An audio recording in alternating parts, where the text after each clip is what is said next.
Mas eu quero convidar vocês a abrirem comigo o Salmo de número 84. Eu quero ficar somente em um versículo e, a partir desse versículo, compartilhar algumas questões com vocês que creio que faz parte da vida de todo mundo aqui. A força que precisamos de Deus. Que há momentos que a gente não tem forças. Há momentos que nos falta aquela coragem, há momentos que nos falta aquele desejo de querer vencer, ou querer lutar, ou se levantar, ou algo assim, de nos empurrar, de nos motivar. E aí eu quero compartilhar com vocês o texto de Salmo 84, verso 7.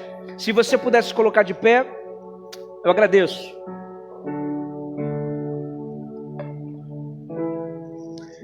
Diz o seguinte, a partir do verso 7. Vão sempre aumentando a força. Cada um deles comparece perante Deus em Sião. Vamos ler mais uma vez, 1, 2, 3 e... Vão sempre aumentando a força.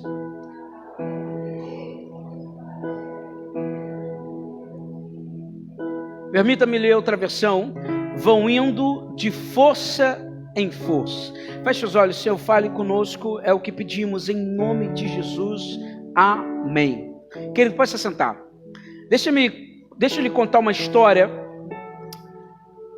que ontem foi até mencionado na célula dos jovens pelo irmão Davi, o Carlão, sobre o momento em que o rei Ezequias ele passa, que ele vai dizer uma parábola que eu acho fascinante, que é um espelho em muitas situações da nossa vida.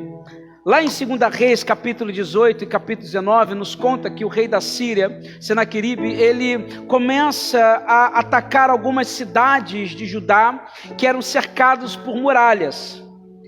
E o rei Ezequias ficou desesperado e com as baixas que eles estavam tendo e as destruições e as mortes, ele entra em contato com o rei Senaqueribe e fala para ele, olha, eu errei, por favor, saia do meu país, que eu pagarei tudo o que você exigir.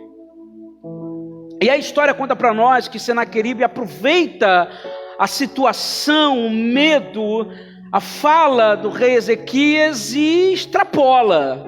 Ele diz, olha, então você tem que me dar 10 mil quilos de prata e 1.000 quilos de ouro. E infelizmente o rei Zacarias foi tomado de um medo, de uma angústia, de um desespero, que lá no verso de número 15 de 2 Reis 18, conta-nos que sem consultar ao Senhor, o rei Ezequias assim entregou toda a prata que se achou no templo do Senhor e nos tesouros do palácio real. Sabe aquele dito popular que, posso estar errado, mas eu creio que é isso, pisou na lama se joga, né? Já está ruim, já errou, então continua. E foi o que ele fez. No verso 19 vai dizer o seguinte, 16, verso 16, foi nesse tempo que Ezequias, rei de Judá, retirou o ouro das portas e dos umbrais do templo do Senhor, de que ele mesmo revestira, e o entregou ao rei da Síria. Ele tirou todo o ouro da casa do Senhor, e entregou para um rei que adorava deuses pagãos. Ele ficou com medo, com um temor tão grande, tão assombrado, que ele pegou tudo sem consultar a Deus e simplesmente entregou. Sem consultar profeta, sem consultar ninguém, mas o desespero tomou de uma tal maneira que assim ele o fizera. O rei Senaqueribe, ouvindo isso, vendo a reação dele, o desespero dele, aproveitou-se da situação mais uma vez. E a Bíblia conta para nós que ele foi e mandou os seus melhores soldados para ir contra Jerusalém. E os exércitos prontos a atacar, eles mandam oficiais à frente do portão da grande muralha, e ali são colocados também 3 outros grandes oficiais que se chamam Elaquim, Sebna e Joá, para ouvirem a mensagem que os 2 soldados de Senaqueribe com um grande exército tinham para trazer. Então estavam os 2 soldados diante da muralha, e os 3 oficiais do rei Ezequias, e ali ele começa a ler então a carta de Senaqueribe para com o rei Ezequias. E eles ouvem, os oficiais vão ouvindo aquilo, e eles são tomados de medo. E lá no capítulo 18, ainda lá no verso 26, eles vão fazer um pedido. Veja que curioso, o verso 26, ele diz o seguinte: então Elaquim, filho de Eliquias, e Sebna e Joá disseram a Rabsaque: pedimos-te que fales aos teus servos em aramaico, porque bem o entendemos, mas não fales na língua dos judeus, porque o povo que está em cima do muro está ouvindo. Olha, nós não queremos que eles ouçam essas ameaças, nós não queremos que eles ouçam o que você está dizendo. Fala em outra língua, fala na língua de vocês. A gente entende, a gente interpreta, porque no nosso interior há um medo, um desespero. E se nós como oficiais estamos com medo, eu não quero que os soldados estejam com medo. Então fala na sua língua para eles não ouvirem. E aí eles olharam aquilo mais uma vez, viram medo e falaram: não, vamos falar para que eles entendam. Hoje nós vamos acabar com vocês, nós viemos destruir vocês, o Deus de vocês. Quem é o Deus de vocês perto do nosso? Nós já conquistamos tudo, e agora é a hora de tomar conta de vocês. E diante dessa ameaça, diante desse ataque iminente, Ezequias manda uma mensagem para o profeta Isaías, pedindo a ele orientação. Ele recebe a mensagem de Senaqueribe, ele tem uma reação intensa que nós vamos falar mais à frente, mas logo ele envia uma mensagem para Isaías, e ele usa esse dito popular que eu acho fascinante. Se você acompanhar comigo lá no verso de 2 Reis 19, verso 3, olha como que o rei Ezequias usou a expressão, o ditado, para expor o seu sentimento. Eles disseram: assim diz Ezequias, este dia é dia de angústia, repreensão e vergonha, porque filhos estão para nascer, mas não há força para dá-los à luz. Outra versão: hoje é um dia de sofrimento, nós estamos sendo castigados, estamos envergonhados. Somos como uma mulher para dar à luz, mas não tem força para isso. Mais uma outra versão, direto ao ponto do dito popular: os filhos estão para nascer e não há força para dar à luz. Ele se reporta a uma mulher que está grávida, cujo a gravidez se completou, e na hora de dar luz, o filho não sai do útero, e é uma angústia tenebrosa. E é o que ele está expondo: olha, a minha angústia é essa, eu não tenho força, sou como a mãe que sente dores, mas não tem força para expelir a criança. Há um desespero, eu estou sem força, Isaías. A verdade é que eu não tenho nem força para olhar para os meus soldados e encorajá-los, eu não tenho nem força para isso. Olha, eu nem sei como falar contigo. Eu sei que eu errei, eu sei que eu dei o tesouro da casa de Deus, eu sei que eu cometi atrocidades com isso, mas eu perdi a autoridade diante do povo. O que você quer que eu diga? Eu tenho um exército pronto para atacar, eu tenho um exército aqui esperando uma ordem, e eu nem sei como me colocar diante deles, porque como rei ungido pelo Senhor, parece que eu sinto que eu perdi a unção disso. Eu não tenho força, eu não consigo. Eu sou como uma mãe que não tem forças para dar à luz. Diga-me, quantos de vocês já se sentiram assim, sem força? Sem força para vencer o pecado, sem força para olhar para o marido e pedir perdão, para a esposa pedir perdão, admitir que de fato você errou. Quantos de vocês já se sentiram sem força para orar? Quantos de vocês já se sentiram sem força e falaram: olha, eu não tenho nem força para resistir a essa dor, esse luto. Eu não consigo nem sair da cama.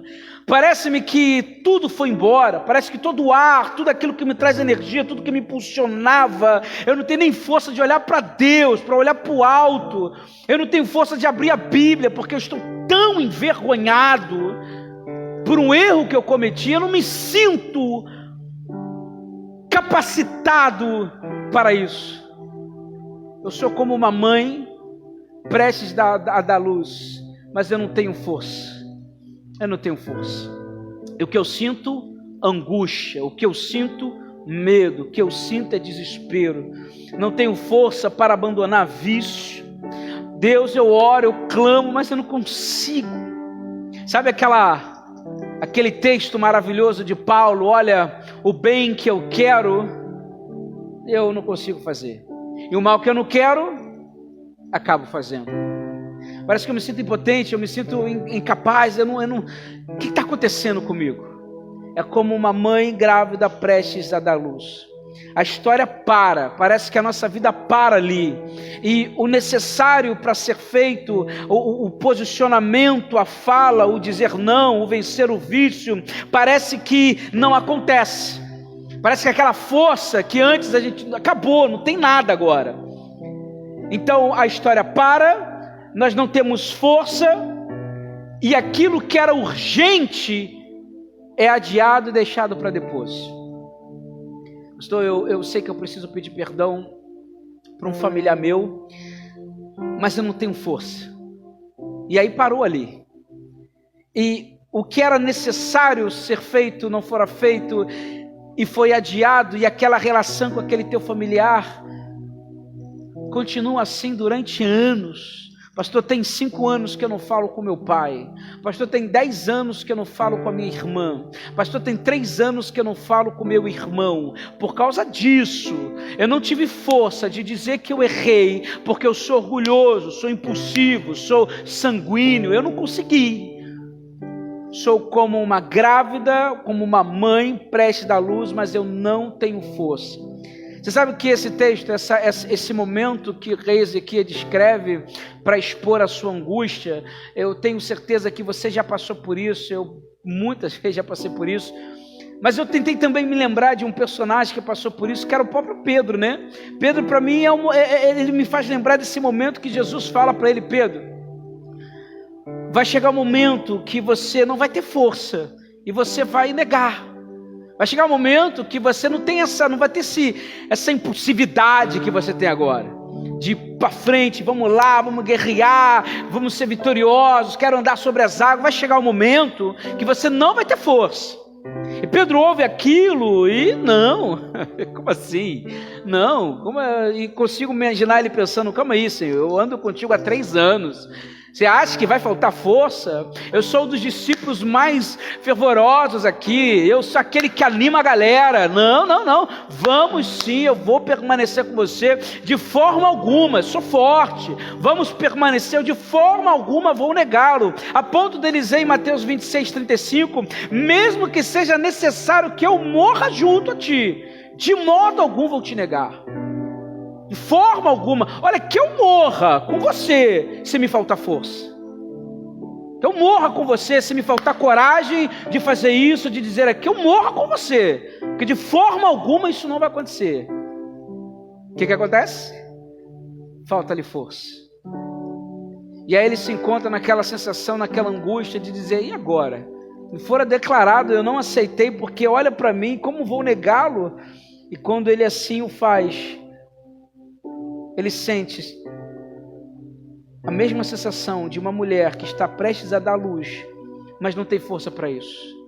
E lá está Jesus sendo julgado, e um começa a dizer: você conhece Jesus? Não conheço. Cadê a força daquele homem que andou sobre as águas? Não, você conhece Jesus? Não conheço. Cadê a força daquele homem que, quando o Malcolm veio, ele foi lá e com toda a força se posicionou com coragem?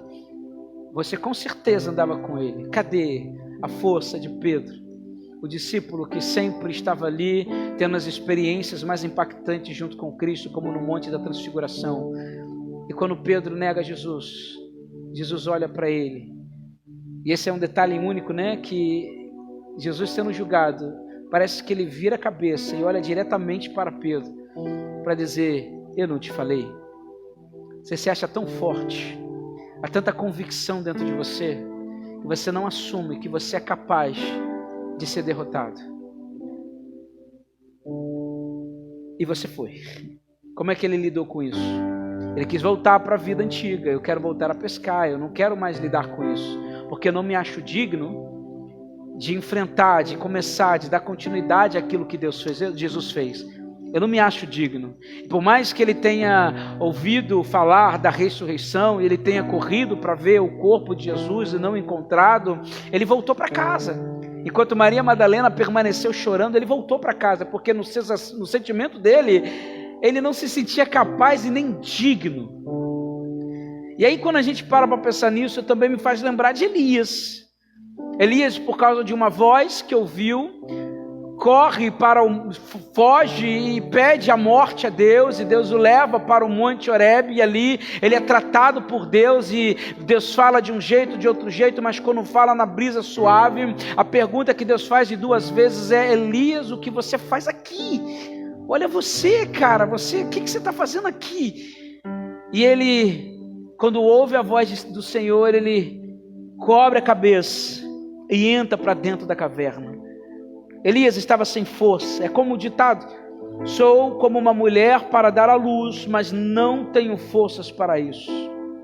Irmãos, quantos de nós, por causa de circunstâncias, antes nós tínhamos força para correr 5 quilômetros numa maratona, mas algo que você ouviu, alguma circunstância ao seu redor, agora você não consegue nem correr 500 metros. Antes você tinha coragem, força para estar adorando, para orar, mas algo que você presenciou, alguma coisa que você ouviu, alguma coisa que foi dita a você, te deixou tão magoado, que você diz o seguinte: eu não tenho nem força para cantar do mesmo jeito. Eu não tenho alegria, parece que sumiu. Senhor, eu tenho lutado tanto tempo, eu tenho dito com tanto orgulho que eu tenho vencido esse pecado, e, poxa, faz 9 meses que eu não me deparo com essas falhas, e agora que eu estou cantando, agora que eu estou tendo intimidade, agora que eu estou avançando, agora que eu ouço a tua voz, agora que o casamento está bom, eu caí de novo. E agora? Me sinto como uma mãe prestes a dar à luz, mas eu não tenho força. Estou fraco. Estou tomado por um sentimento de angústia. O que fazer? O que fazer? Bom, há momentos em que exigem de nós muita sabedoria e calma. Sabedoria e calma. Sabedoria faz parte dos frutos do Espírito. E calma também faz parte dos frutos do Espírito, que nós estamos falando com mansidão. Quantos aqui são estourados? Levanta a sua mão. Quantos aqui são impulsivos e estourados? Né? O irmão ontem me contou que estava vendo o jogo do Vasco, quase quebrou a TV. Impulsividade, né? Impulsividade, tensão. A verdade é que é da nossa natureza, né? Isso aí nunca vai... A gente se converte, mas a carne nunca se converte, não é verdade? Então a perspectiva é que nós somos tomados de determinadas emoções que tomam a gente de uma tal maneira, e a gente fala: Senhor, aconteceu essa bomba, e dentro de nós o que queremos fazer unicamente é entrar em desespero, responder. Mas eu quero mostrar o que o Ezequias fez. Ezequias fez algo incrível. Porque a primeira vez que ele ouviu a mensagem de Senaqueribe, quando ele descobriu que estava sendo atacado algumas cidades, a primeira coisa que ele fez é agir de uma forma impulsiva. Foi lá, deu todo o tesouro. Mas a segunda vez que ele recebe a ameaça, ele está dizendo: olha, agora eu me encontro como alguém, como uma mãe que não consegue dar à luz. Eu estou sem força, estou angustiado, porque eu já caí nesse erro antes. O que eu faço? O meu coração está sendo tomado de um medo. A Bíblia diz que ao receber a carta com as ameaças de Senaqueribe, adivinha o que Ezequias fez? Então, quando os soldados leram a carta para os 3 oficiais, eles pegaram a carta, foram até o rei Ezequias, deram a ele. Quando ele leu, quando ele ouviu aquilo, ele foi tomado por um sentimento de desespero. E lá em 2 Reis capítulo 19, verso 14, diz o seguinte: recebendo, pois, Ezequias as cartas das mãos dos mensageiros e lendo-as, subiu à casa do Senhor e Ezequias as estendeu perante o Senhor. Verso 15, o que diz bem alto, igreja?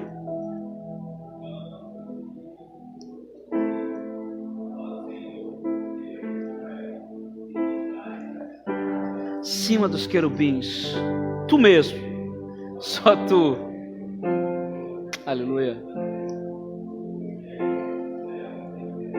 Veja, ele pegou a carta da Miana. Eita, já foi. Ele pegou a carta, foi correndo para o templo do Senhor, abriu a carta e disse: Senhor, está aqui, está aqui.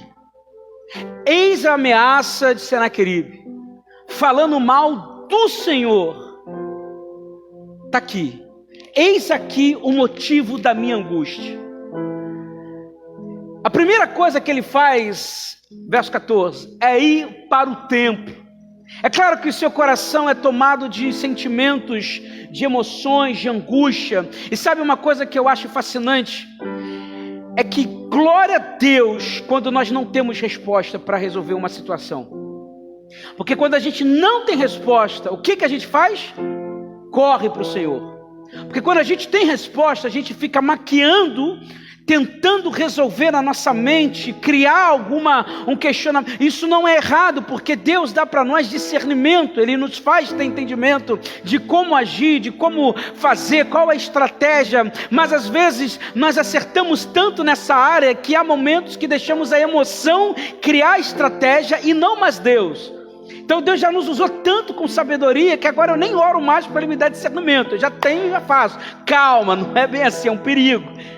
Mas quando você não tem esse discernimento, quando você não tem estratégia, quando você vê que não dá, o que você faz? Você corre para os braços do Senhor, aos pés do Senhor, e começa a orar, clamar a Ele, dizendo: Senhor, aqui está a ameaça que está tomando conta do meu ser, aqui está a situação que está acabando com o meu casamento, aqui está, Senhor, as coisas que têm me deixado sem força. Sou como uma mãe que está prestes a dar luz, mas eu não tenho força, não dá, eu não consigo, está travado, eu não consigo avançar.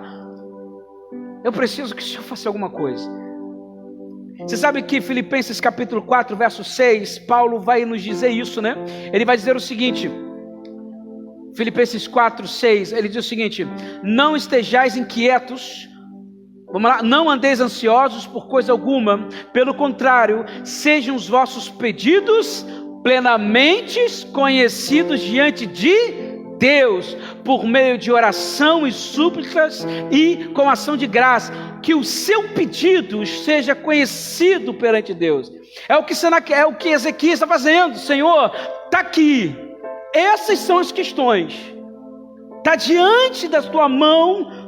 Tudo aquilo que eu estou ouvindo é uma notícia indesejável, é um resultado de um exame que eu estou apresentando no teu altar. Senhor, está aqui.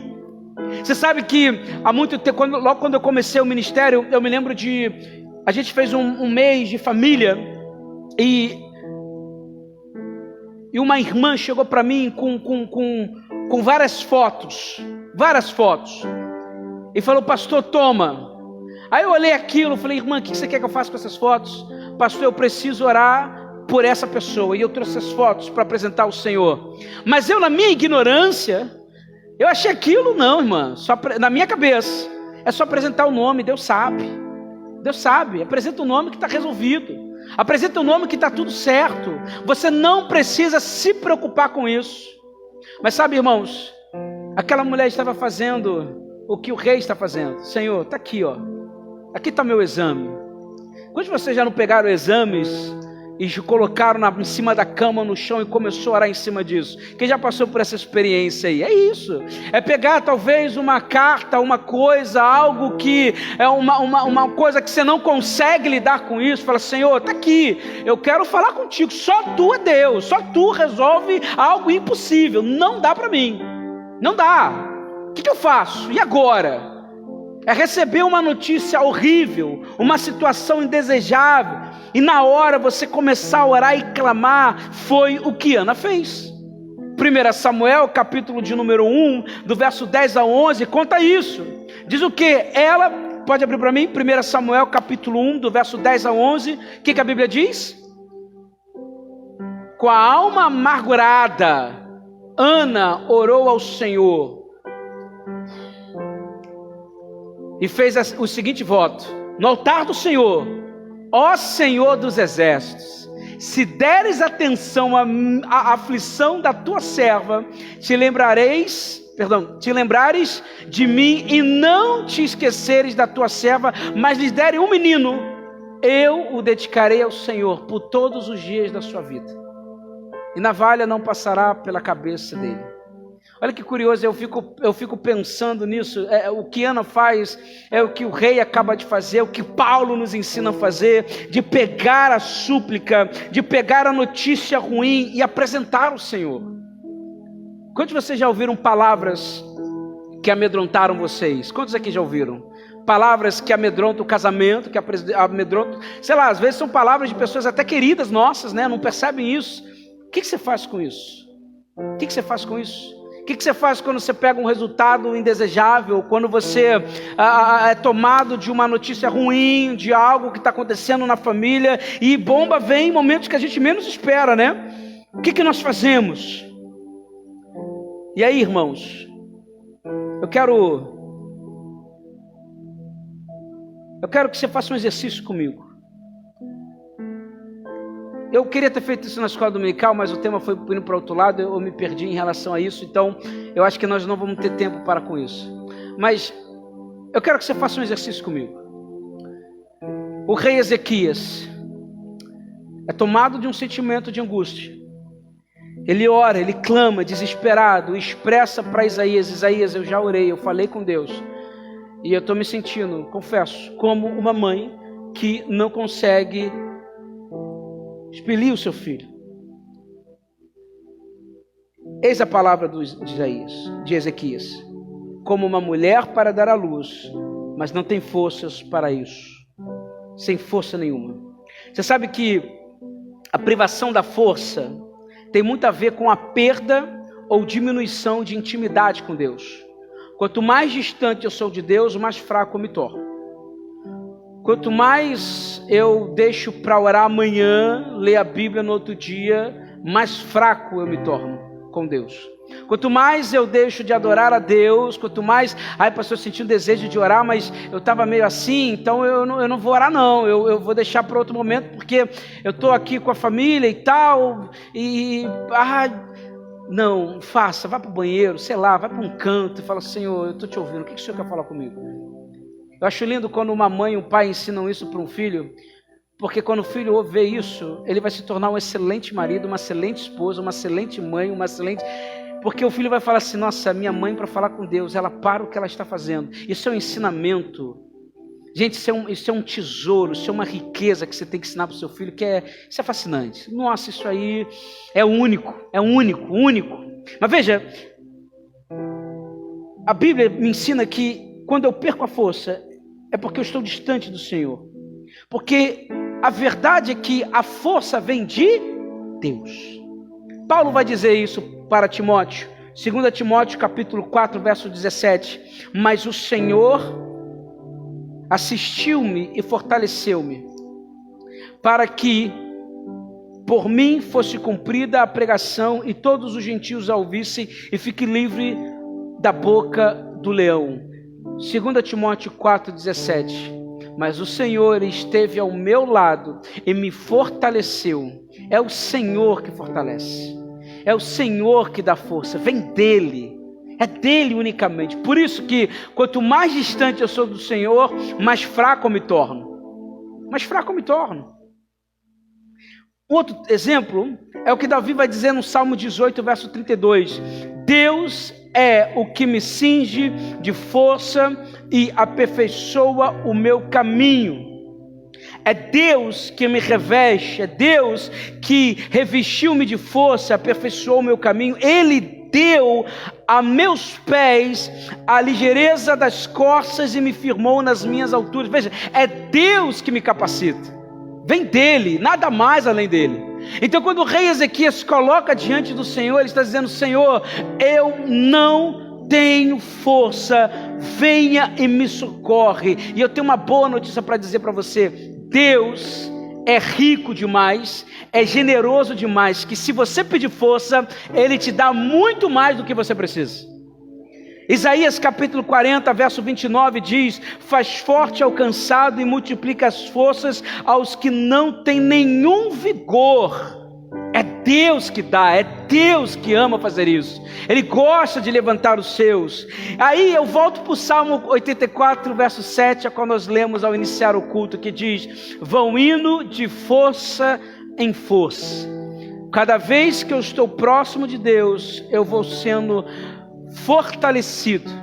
E quando eu ouço uma palavra contrária, quando eu ouço uma ameaça, quando eu vejo uma ameaça, eu vou estar forte no Senhor, porque é nele que eu corro e clamo ao Senhor. Quando o rei Ezequias percebe a burrada que ele cometeu ao dar o tesouro do templo do Senhor, a segunda reação dele é correr para o templo e dizer: Senhor, não quero errar de novo. Eu estou clamando, implorando, me ajuda. Estou falando de ti, do nosso Deus, o Deus de Israel. Nós não aceitamos isso. Envergonha o teu nome. E quem já conhece a história sabe o que aconteceu. Mas hoje eu quero desafiar você. Todo mundo está com a sua folha branca, sim ou não? Todo mundo tem a sua folha branca. Se eu não tivesse esquecido a caneta na minha casa, temos algumas canetas, mas são poucas, eu queria, na verdade, que você escrevesse na sua folha quais são as ameaças que você está ouvindo. Quais são as notícias ruins que estão tomando conta do teu coração? O que está acontecendo no seu casamento que você vê como algo que você diz: olha, eu não estou tendo força para lidar com isso.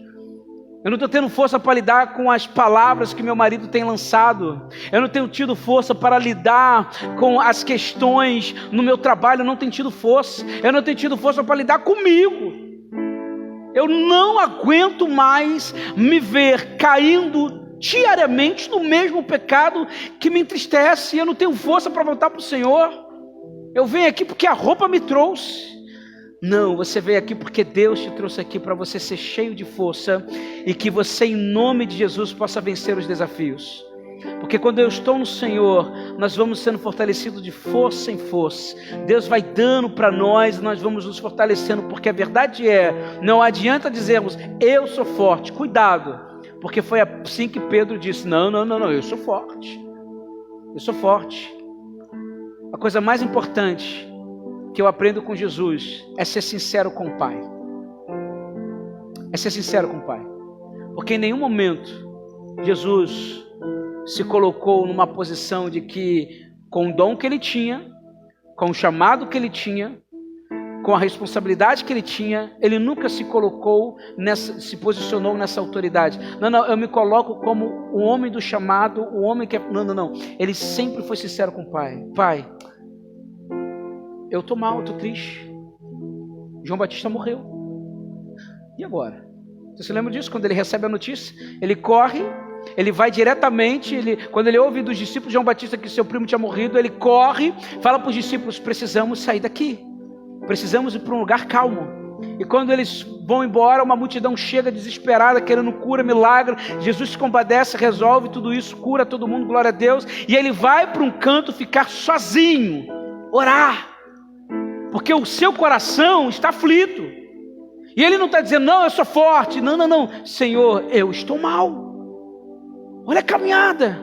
Acabei de ouvir que eu expulso o nome de Bezebu. Acabei de ouvir, fui para minha casa encontrar ali refúgio e as pessoas me negaram. Questionaram o ministério. Agora eu ouço que o João Batista morreu. Senhor, dói. Eu preciso que o Senhor me ajude. Pai, me fortalece. Caminhar com Deus é caminhar com força. Caminhar em força. Então, nesse papel, alguns já vi que alguns já estão até escrevendo já, mas os que não têm caneta, o que você pode colocar nesse papel? Pastor, tem muitas questões que eu preciso. Diga, alguém aqui, se tivesse caneta na sua mão, deixaria o papel em branco? Eu duvido. É impossível. Porque nós temos muitas lutas. Mas eu quero te fazer um convite essa manhã. Você pode se colocar de pé junto comigo? Eu quero te convidar a fazer o que é óbvio. A gente vir para o altar do Senhor, orarmos juntos. E aí eu vou pedir para que o pastor Wesley pegue o microfone, ele vai orar aqui. Todo mundo no altar, se você puder pegar, vem para o altar, traz a sua causa. Se você tiver, traz a sua causa. Pastor, isso é muito pentecostal, não tem problema. O negócio é o texto, é o que a verdade diz para nós. Seja, pega outro, o preto, esse.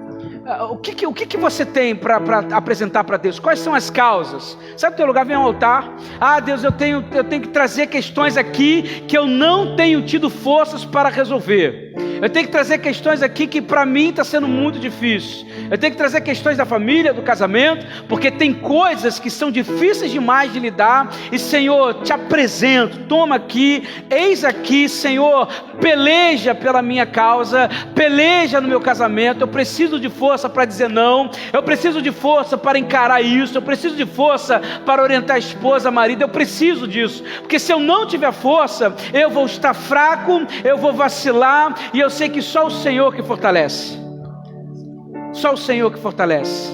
Amados, sejam ousados. Pode colocar no altar aqui, fica à vontade, fica com medo não. Eu também vou orar, deixar o pastor Wesley orar por nós. Sobe no altar, ora por nós, amém? Amém. Vamos orar. Amém. Senhor, nós nos colocamos diante de Ti, ó Pai, agradecidos por essa palavra, Deus. Agradecidos, ó Deus, porque nós recebemos essa palavra, nós entendemos, ó Deus, mais uma vez, ó Deus, nós fomos lembrados, ó Deus, de que sem Ti nós não somos nada, de que é o Senhor que luta as nossas causas, Senhor, que a força não está na nossa mão, mas a força está contigo, ó Deus. Senhor, e que bom, que maravilha, Senhor, é poder receber essa palavra nesta manhã. Que bom, Senhor, é podermos ser lembrados disso, ó Deus. Senhor, que bom é poder descansar em Ti, ó Deus, sabendo que o Senhor está cuidando de cada uma das nossas causas. Senhor, nós colocamos diante de Ti, ó Pai, os nossos projetos, as nossas dificuldades, os nossos medos, Senhor, todas as questões que o inimigo levanta contra a nossa vida, contra a nossa família, nós colocamos diante de Ti neste momento, ó Pai, Ele pedindo, opera, Senhor, poderosamente. Senhor, olha para esse altar, ó Deus, olha para nós, olha para a Tua igreja, olha para a Tua causa, olha para a Tua casa, Senhor, olha, Senhor, para cada uma das causas que estão sendo colocadas diante de Ti, e nós lhe pedimos, Senhor, que o Senhor opere com poder, com glória, ó Deus, em nome de Jesus, para que o Teu nome seja glorificado na vida de cada um de nós que está colocando diante de Ti essas causas agora. Senhor, que isso seja motivo de testemunho nesse altar, que isso seja motivo, ó Pai, de glória, de honra para o Teu santo e poderoso nome, ó Deus, em nome de Jesus, ó Deus. Ouve, Senhor, o nosso clamor, ouve, Senhor, a nossa oração, em nome de Jesus, e opera poderosamente, ó Deus, para a Tua honra, para a Tua glória, em nome de Jesus, ó Deus. Aleluia, Deus. Amém, ó Pai. Louvado seja o Teu nome, Senhor. Glória a Deus.